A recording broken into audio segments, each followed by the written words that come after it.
sinabi ng Panginoong Hesus na kailangan kang maisilang muli. Sabi po ng Efeso chapter 2, 1 and 5, patay ang inyong espiritu sa gawain ng kasalanan at pagsuway. Sa totoo po, hindi sa tao nagmula ang salitang born again o pagkasilang na muli. Hindi rin po yan isang relihiyon. Yan po ay isang bukas at binuksang kaugnayan ng Diyos sa pamamagitan ni Kristo Jesus sa ating mga tao. Na kung ang isang tao, bubuksan niya ang puso niya sa kaisipan, damdamin at gawain ng salita ng Diyos, ang salita ng Diyos mabubuhay sa kanyang kaloob-looban. Tulad po na sinabi ko kanina sa Hebrews 4:12 and 13, ang salita ng Diyos ay buhay, humihinga, tumitibok, pumipintig sa kaloob-looban ng buhay ng tao. Ngayon, kung patay ang espiritu ng tao, ano ang ginagawa ng taong may patay na espiritu? Ang tao po, pagpatay ang espiritu niyan, mapagmataas po yan. Ang gusto po niya, siya ang nare-recognize, na-acknowledge. Lalo na kung meron siyang tinatawag na posisyon, merong mga koneksyon. Kung meron siyang possession, nasa kanya ang lahat ng kasaganaan, na mabibili niya lahat ng gusto niya, tapos siya pa yung breadwinner sa family, may mga kataasan talaga. At kung meron po siyang tinatawag na provision, kung nakakatanggap siya ng suporta sa ibang bansa, trabaho o negosyo, andun po pumapasok ang pride sa tao. Ano pa, yung pong pagsisinungaling, napakadali lang po sa taong gumawa ng kasinungalingan, gumawa ng kwento na hindi totoo. Sabi po ng Panginoong Jesus sa aklat ng John chapter 24:44, ang mga taong sinungaling daw po, sa ayaw at sa gusto niya, ang tatay niya, si Diablo. Kasi sabi ni Kristo, siya ang ama ng katotohanan. Kaya po talaga kung ayaw po natin na si Satanas o si Diablo ang ating maging ama, hindi po tayo sasadya sa pagsisinungaling. Hindi po natin gagawin ang magsinungaling. Maaaring sa tingin ng iba, maliit lang yung pagsisinungaling, o asan ka na? Paalis na ako. Pero ang totoo, nagbibihis pa lang siya. Yan po isang pagsisinungaling. Kasi sa Diyos, ang katotohanan, katotohanan. Ang kasinungalingan, kasinungalingan. Lagi tayong nakatayo sa isang desisyon upang pumili sa pagitan ng mabuti at masama. At yung pinili natin, yun yung ating magiging destinasyon. Ano pa ang kalagayan ng taong may patay na espiritu? Sila yung mga taong mainggitin. Ang tao, pag naiinggit, hindi niya alam naiinggit siya. Gagawa siya ng mga kwento na hindi totoo upang makuha niya ang simpatya ng kapwa niya, upang masira yung pagkatao ng taong kinakainggitan niya. Hindi naman niya alam na mainggitin siya dahil patay nga ang kanyang espiritu. Yung mga taong makaako, makasarili, yung mga lapastangan sa magulang, tandaan niyo po, ang unang utos na may kasamang pangako, igalang mo ang iyong mga magulang. Kung may magulang ka, mahalin mo siya, itodo mo na. Kasi pag wala na siya, hindi mo na siya magagawa pang mahalin. Hindi mo na maipapadama sa kanya ano man yung uri ng kasaganaan at pagmamahal na pwede mong ipadama.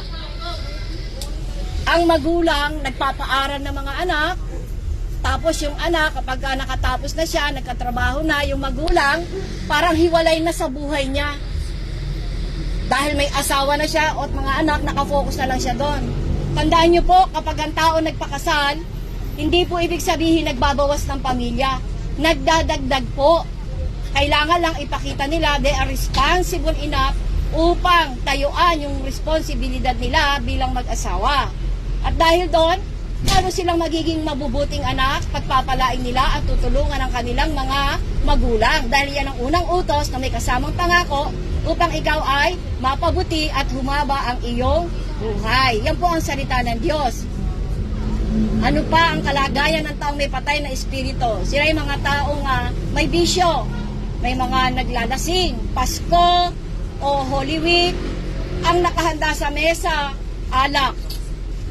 Dapat na ating alalahanin ang kasiyahan na ang Diyos, nagkatawan tao, naganap na niya yung katubusan sa ating kasalanan, yun ang dapat ipagdiwang. Hindi dapat alak ang kasama.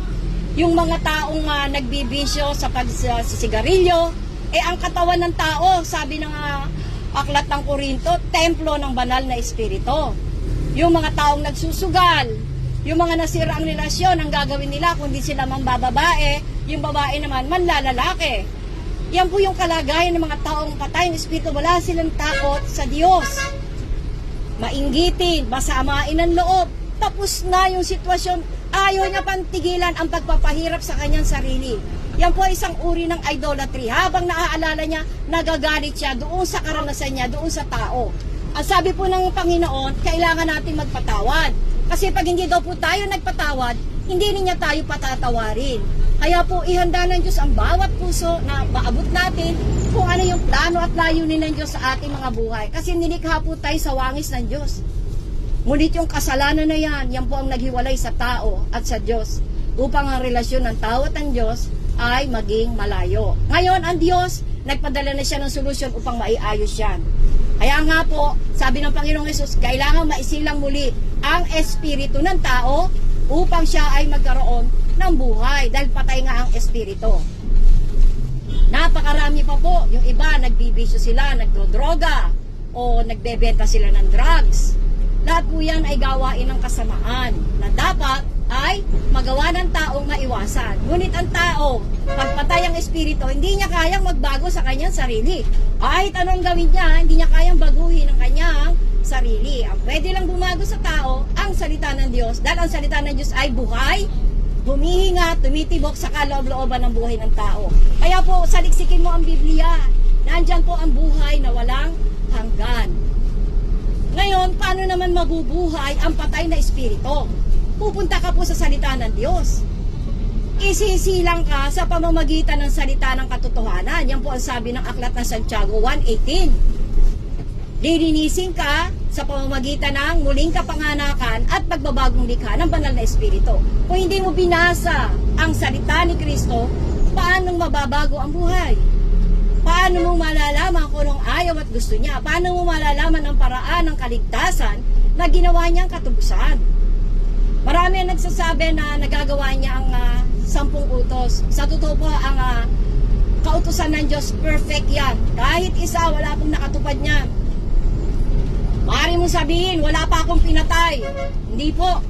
Iba ang isipan ng Diyos sa isipan ng tao. Kapag ang isang tao nagagalit, minumura niya ng isang tao, nilalait niya at iniinsulto, sa mata po ng Diyos, yan ay kanya nang pinapatay. Kaya po mabigat po ang kaisipan ng Diyos at talagang iba sa kaisipan ng tao. Narinig nyo na po ang gospel, narinig nyo na po kung ano ang muling kapanganakan. Ngayon yung isang tanong, ano ang pananampalataya? Saan galing ang pananampalataya? Sino ang pananampalataya?